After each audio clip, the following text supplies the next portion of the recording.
Saludos a todos.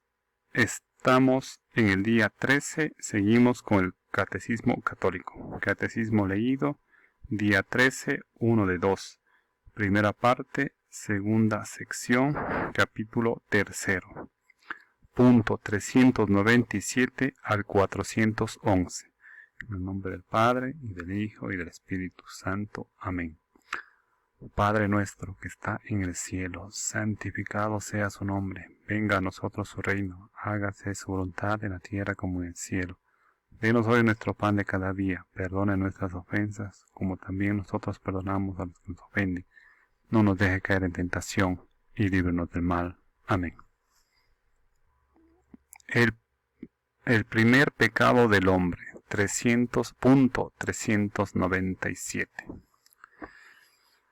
El hombre, tentado por el diablo, dejó morir en su corazón la confianza hacia su Creador, y abusando de su libertad, desobedeció al mandamiento de Dios.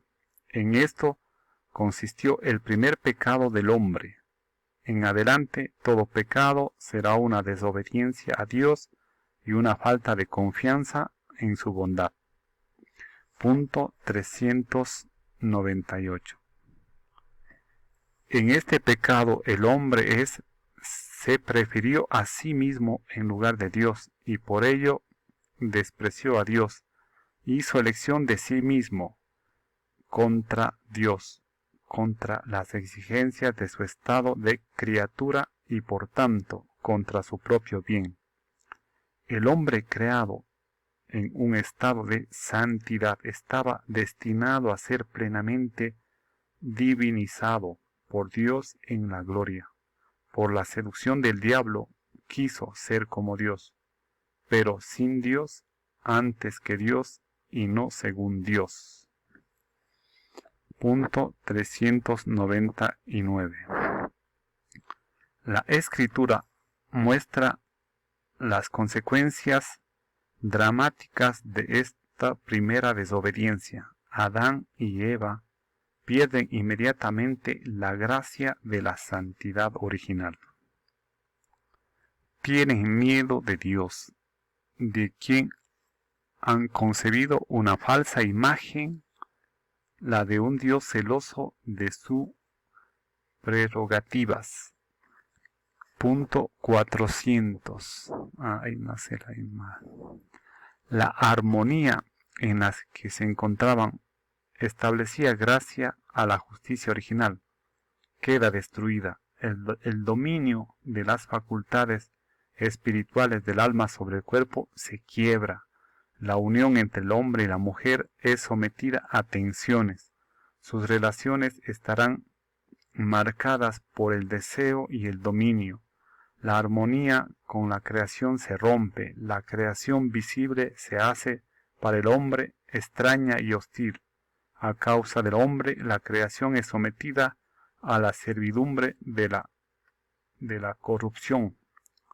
Por fin, la consecuencia explícitamente anunciada para el caso de desobediencia se realizará. El hombre volverá al polvo del que fue formado. La muerte hace su entrada en la historia de la humanidad. Punto 401. Desde este primer pecado, una verdadera invasión de pecado inunda el mundo. El fratricidio cometido por Caín en Abel, la corrupción universal a raíz del pecado. En la historia de Israel, el pecado se manifiesta frecuentemente, sobre todo como una infidelidad al Dios de la alianza y como transgresión de la ley de Moisés, e incluso tras la redención de Cristo entre los cristianos, el pecado se manifiesta de múltiples maneras.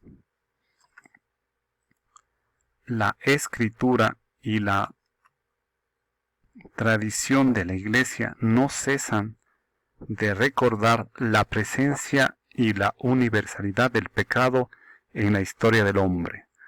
lo que la revelación divina nos enseña coincide con la misma experiencia, pues el hombre al examinar su corazón se descubre también inclinado al mal e inmerso en muchos males que no pueden proceder de su Creador, que es bueno, negándose con frecuencia a reconocer a Dios como su principio. Rompió, además, el orden debido como respeto a su fin último y al mismo tiempo toda su ordenación en la relación consigo mismo, con todos los otros hombres y con todas las cosas creadas.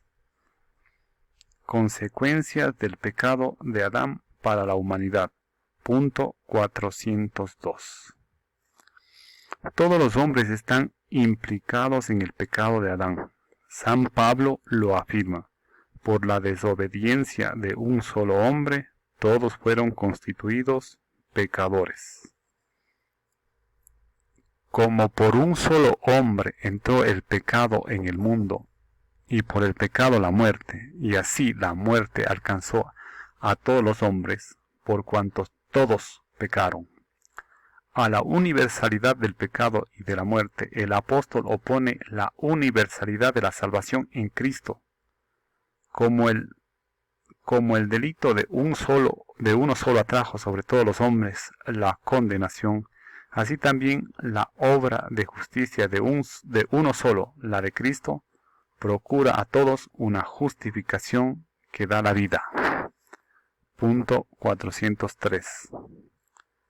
Siguiendo a San Pablo, la Iglesia ha enseñado siempre que la inmensa miseria que oprime a los hombres y su inclinación al mal y a la muerte no son comprensibles sin su conexión con el pecado de Adán y con el hecho de que nos ha transmitido un pecado con que todos nacemos afectados y que es muerte del alma. Por esta certeza de fe, la Iglesia concede el bautismo para la remisión de los pecados, incluso a los niños que no han cometido pecado personal. Punto 404. ¿Cómo el pecado de Adán vino a ser el pecado de todos sus descendientes? Todo el género humano es en Adán como el cuerpo único de un único hombre. Por esta unidad del género humano, todos los hombres están implicados en el pecado de Adán, como todos están implicados en la justicia de Cristo. Sin embargo, la transmisión del pecado original es un misterio que no podemos comprender plenamente. Pero sabemos por la revelación que Adán había recibido la santidad y la justicia originales, no para él solo, sino para toda la naturaleza humana. Cediendo al tentador, Adán y Eva cometen un pecado personal, pero este pecado afecta a la naturaleza humana que transmitirán en su estado caído. Es un pecado que será transmitido por propagación a toda la humanidad, es decir, por la transmisión de una naturaleza humana privada de la santidad y de la justicia originales. Por eso el pecado original es llamado pecado, de manera análoga es un pecado contraído, no cometido, un estado y no un acto. Punto 405. Aunque propio de cada uno, el pecado original no tiene en ningún descendiente de Adán un carácter de falta personal. Es la privación de la santidad y de la justicia originales, pero la naturaleza humana no está totalmente corrompida, está herida en sus propias fuerzas naturales, sometida a la ignorancia, al sufrimiento y al imperio de la muerte e inclinada al pecado. Esta inclinación al mal es llamada concupiscencia. El bautismo, dando la vida de la gracia de Cristo, borra el pecado original y devuelve al hombre a Dios, pero las consecuencias para la naturaleza de vida debilitada e inclinada al mal persisten en el hombre y lo llaman al combate espiritual. Punto 406. La doctrina de la Iglesia sobre la transmisión del pecado original fue precisada sobre todo en el siglo V, en particular bajo el impulso de la reflexión de San Agustín contra el pelagianismo, y en el siglo XVI en oposición a la Reforma protestante. Pelagio sostenía que el hombre podía, por la fuerza natural de su voluntad libre, sin la ayuda necesaria de la gracia de Dios, llevar una vida moralmente buena. Así, reducía la influencia de la falta de Adán a la de un mal ejemplo. Los primeros reformadores protestantes, por el contrario, enseñaban que el hombre estaba radicalmente pervertido y su libertad anulada por el pecado de los orígenes. Identificaban el pecado heredado por cada hombre con la tentación del mal, concupiscencia, que sería insuperable. La Iglesia se pronunció especialmente sobre el sentido del dato revelado respecto al pecado original en el Segundo Concilio Orange en el año 529 y en el Concilio de Trento en el año 1546. Un duro combate. Punto 407. La doctrina sobre el pecado original vincula a la de la redención de Cristo. Proporciona una mirada de discernimiento lúcido sobre la situación del hombre y de su obrar en el mundo. Por el pecado de los primeros padres, el diablo adquirió un cierto dominio sobre el hombre, aunque éste permanezca libre. El pecado original entraña la servidumbre bajo el poder del que poseía el imperio de la muerte, es decir, del diablo. Ignorar que el hombre posee una naturaleza herida, inclinada al mal, da lugar a graves errores en el dominio de la educación, de la política, de la acción social y de las costumbres. Punto 408. Las consecuencias del pecado original y de todos los pecados personales de los hombres confieren al mundo en su conjunto una condición pecadora, que puede ser designada con la expresión de San Juan, el pecado del mundo. Mediante esta expresión se significa también la influencia negativa que ejercen sobre las personas las situaciones comunitarias y las estructuras sociales que son fruto de los pecados de los hombres. Punto 409. Esta situación dramática del mundo, que todo entero yace en poder del maligno, hace de la vida del hombre un combate. A través de toda la historia del hombre se extiende una dura batalla contra los poderes de las tinieblas que, iniciada ya desde el origen del mundo, durará hasta el último día, según dice el Señor.